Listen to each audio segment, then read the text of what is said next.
Chapter 7, The Vanishing Coin The Vanishing Coin Trick. It was a book. Somehow Mr. Zerlin had known that Mike wanted a book. Mike didn't know how Mr. Zerlin knew or where he had gone, but this book, the Book of Secrets, was much better than anything he'd seen in the library.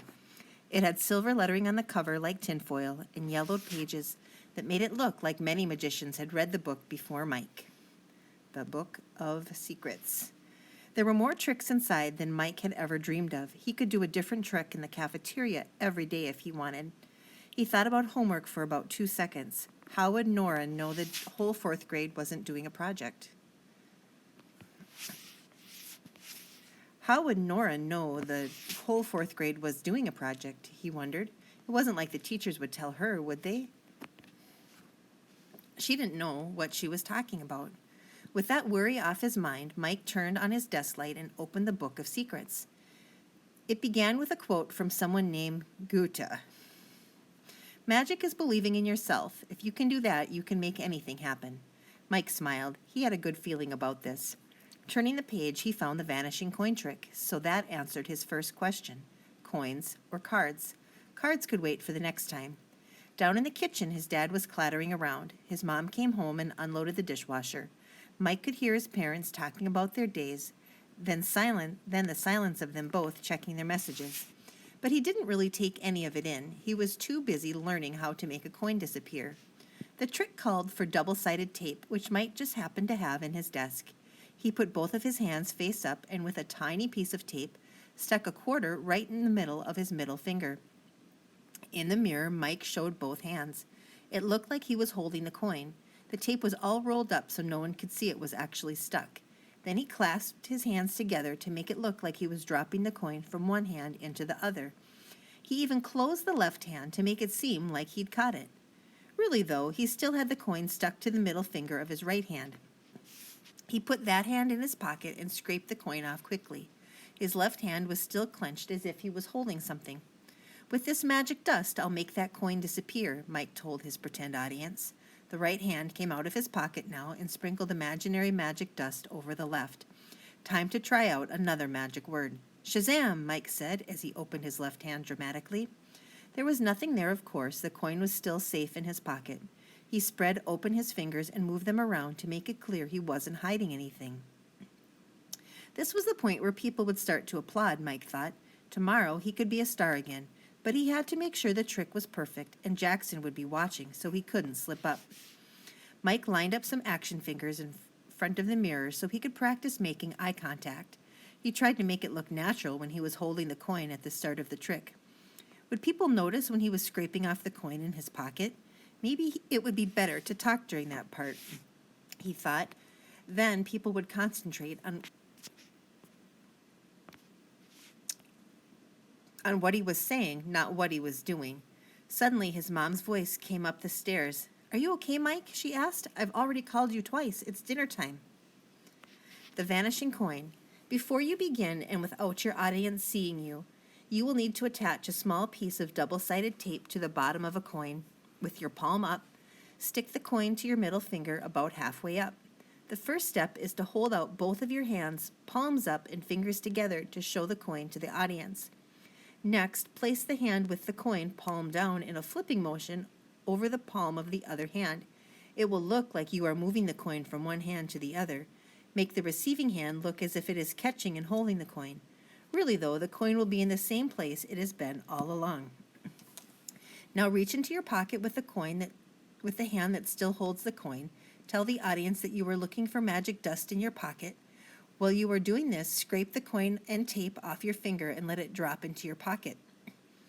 Remove the hand with a handful of invisible magic dust and sprinkle that dust over the hand that's still closed. Remember, the audience believes that this other hand caught the coin a minute ago, but when you sprinkle the magic dust over this hand and open up the fingers, it's not there.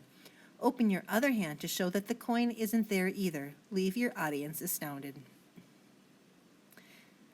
Note, you can use regular adhesive tape by folding a small piece with the sticky side out.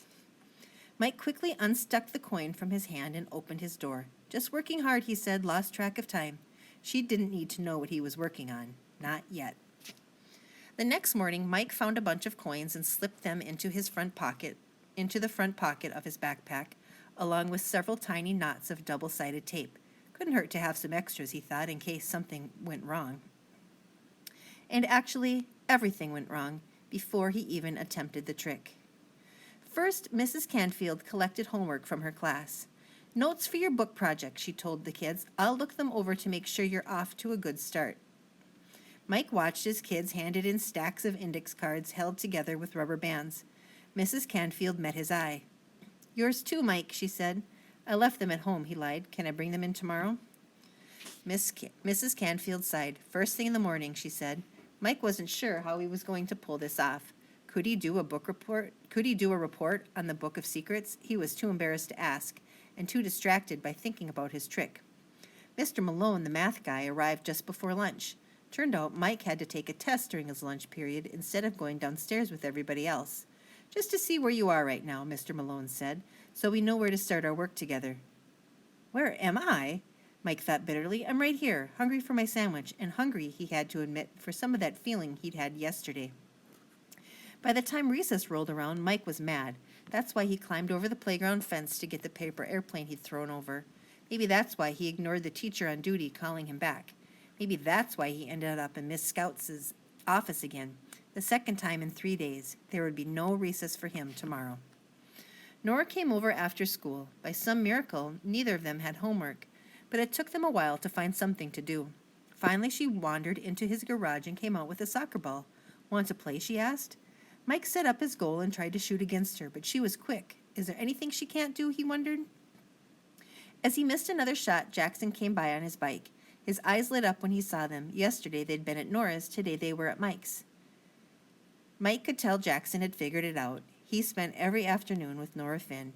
"Too bad you can't play soccer with the boys this year," Jackson laughed, "but at least you can play with the girls. They're more your speed anyway." "Oh, yeah?" said Mike indignantly. "Bet you can't score against Nora." Jackson grinned. "What's it worth to you, a quarter?" He flung his bike down on Mike's lawn. Jackson dribbled the ball around the yard. On his first shot, Nora caught the ball.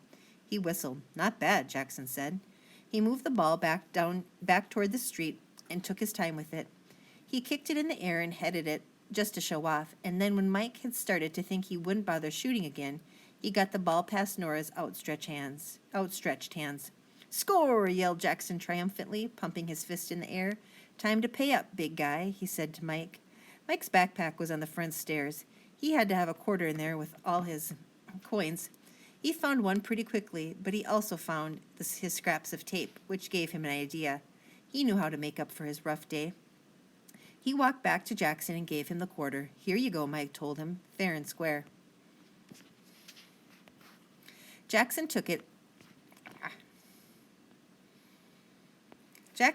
and headed for his bike. "Should have bet at least $1, he muttered. "Hey, can I show you something?" Mike said. "Can I see that quarter for a second?" In his hand, he'd hidden a piece of tape. Jackson frowned. "I guess." Slowly, he gave it back to Mike. Mike stretched his hands out and showed Jackson his quarter, which was now invisibly taped to his finger. "Here's your quarter, right?" he asked. "Obviously," said Jackson. Mike clasped his hands as he practiced in the mirror to make it look like he'd moved the coin, but it was really still in the same hand, which he put in his pocket. "It's right here," Mike assured Jackson. He looked at his left hand, which was now in a fist. "But let's see what happens when I sprinkle a little magic dust over it, okay?" He pretended to get the magic dust out of his pocket with his right hand. Then he sprinkled the dust over his fist. He decided on a magic word Jackson was sure to know. Abracadabra. When he opened his fist, the coin was gone.